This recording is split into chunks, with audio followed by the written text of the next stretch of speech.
الحمدللہ رب العالمین والصلاة والسلام علی سید المرسلین اما بعد فاعوذ باللہ من الشیطان الرجیم بسم اللہ الرحمن الرحیم۔ نبی پاک صلی اللہ تعالیٰ علیہ وآلہ وسلم کا فرمان بخاری شریف کی پہلی حدیث مبارکہ، آقا کریم علیہ الصلاۃ والسلام نے ارشاد فرمایا انما الاعمال بالنیات وانما لکل امرئ ما نوی، یعنی اعمال کا دار و مدار نیتوں پر ہے اور ہر شخص کو وہی ملتا ہے کہ جس کی وہ نیت کرے۔ نیت انسان کو جنت کی طرف بھی لے جاتی ہے اور یہی نیت انسان کو جہنم کے گڑھوں میں بھی گرا دیتی ہے۔ ایک شخص اگر نیک عمل کرتا ہے، نماز پڑھتا ہے اور وہ یہ نیت کرتا ہے، اس کے دل میں ارادہ یہ ہے کہ لوگ مجھے نمازی کہیں، لوگ میری واہ واہ کریں، لوگ مجھے سراہیں، اگر وہ یہ نیتیں کرتا ہے تو اس کی وجہ سے اس کا یہ نیک عمل جو اس نے اتنی محنت کر کے کیا تھا یہ رائے گاہ ہو جاتا ہے، یہ ضائع ہو جاتا ہے، اس کا اسے کوئی اجر نہیں ملتا۔ لیکن ایک شخص اگر نماز پڑھتا ہے اللہ عز و جل کی رضا کے لیے، وہ اس لیے نماز پڑھتا ہے میرا رب مجھ سے راضی ہو جائے، وہ اس لیے نماز پڑھتا ہے کہ رب نے قرآن میں فرمایا ہے کہ نماز کو میری یاد کے لیے قائم کرو، وہ رب کو یاد کرنے کے لیے نماز پڑھتا ہے، وہ رب کے حضور حاضری دیتا ہے کہ رب سے قریب ہو جائے، وہ اس لیے نماز پڑھتا ہے کہ رب تبارک و تعالی اسے اپنے خوشنودی کا پروانہ عطا فرما دے، وہ اس لیے نماز پڑھتا ہے کہ وہ جنت میں داخل ہو جائے، وہ اس لیے نماز پڑھتا ہے کہ نماز آقا کی آنکھوں کی ٹھنڈک ہے۔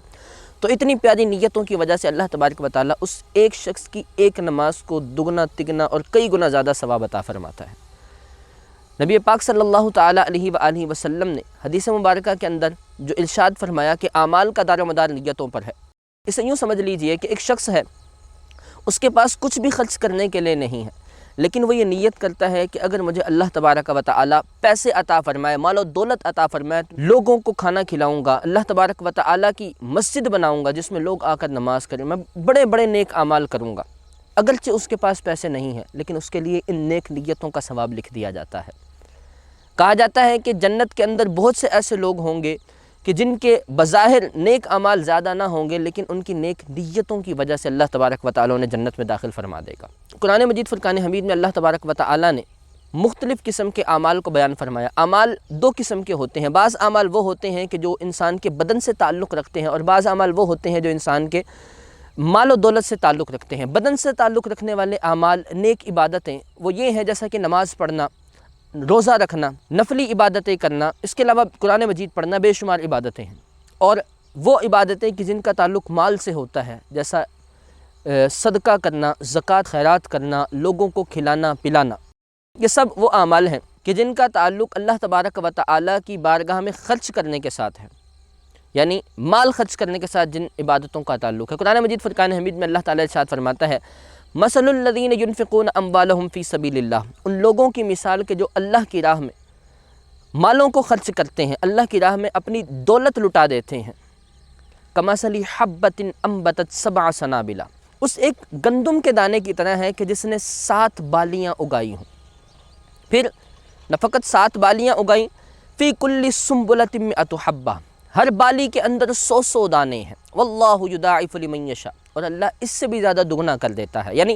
نیت کے اعتبار سے عمل ہوگا، نیت کے اعتبار سے ثواب دیا جائے گا۔ اگر کوئی شخص نیت کرتا ہے، اچھی نیت کرتا ہے، تو اس ایک نیت کی وجہ سے اسے 1 گناہ سے لے کے 700 گناہ تک اللہ تبارک و تعالی ثواب عطا فرماتا ہے، اور آگے فرمایا کہ رب چاہے تو اس سے بھی دگنا عطا فرمائے، کئی گناہ عطا فرمائے۔ نیتوں کے اوپر انسان کے اعمال کا دار و مدار ہوتا ہے، جتنی زیادہ اچھی نیتیں ہوں گی میرا مالک، میرا پروردگار، میرا اللہ عز و جل اتنا زیادہ ثواب عطا فرمائے گا۔ خاص طور پہ رمضان کا مہینہ ہے، خوب عبادتیں کرنے، رب کو راضی کرنے، نیکیاں سمیٹنے کا مہینہ ہے، تو ان نیکیاں سمیٹنے کے اندر ایک بہت بڑی نیکی انسان کے مال کو خرچ کرنا بھی ہوتا ہے۔ خاص طور پہ بہت سے لوگ اس مہینے کے اندر زکوٰۃ نکالتے ہیں، صدقہ فطر بھی دیتے ہیں، فطرانہ ادا کرتے ہیں، اس کے علاوہ دیگر صدقات بھی کرتے ہیں۔ تو جب ان صدقات کو آپ کریں، اللہ تبارک و تعالی کی بارگاہ میں مال خرچ کریں، تو جتنا ہو سکے اپنی زیادہ سے زیادہ نیتیں بنائیں، اپنی زیادہ اچھی نیتیں کریں، وہی ایک عبادت، ایک آپ کا نیک عمل کرنا جس کا خاص طور پہ رمضان میں ویسے اجر بڑھ جاتا ہے، اگر اس میں اور نیتیں زیادہ ہوں گی تو اس کا اور کئی گنا اجر مل جائے گا۔ اللہ تبارک و تعالی آپ کو، مجھے، ہم سب کو نیک اعمال کرنے کی توفیق عطا فرمائے، اپنے اجر کو بڑھانے کی توفیق عطا فرمائے، نیک نیتیں عطا فرمائے کہ نیت اچھی ہو، کہا جاتا ہے منزل آسان ہوتی ہے۔ اگر نیت اچھی ہوگی تو انشاءاللہ اس دنیا کی منزلیں بھی ہمارے لیے آسان ہوں گی اور آخرت کی منازل بھی اللہ نے چاہا تو ہم سب کے لیے آسانی کے ساتھ مل جانے والی ہوں گی۔ اللہ تعالی ہم سب کو اخلاص اور اچھی نیتوں کا پیکر بنائے، آمین۔ السلام علیکم ورحمۃ اللہ وبرکاتہ۔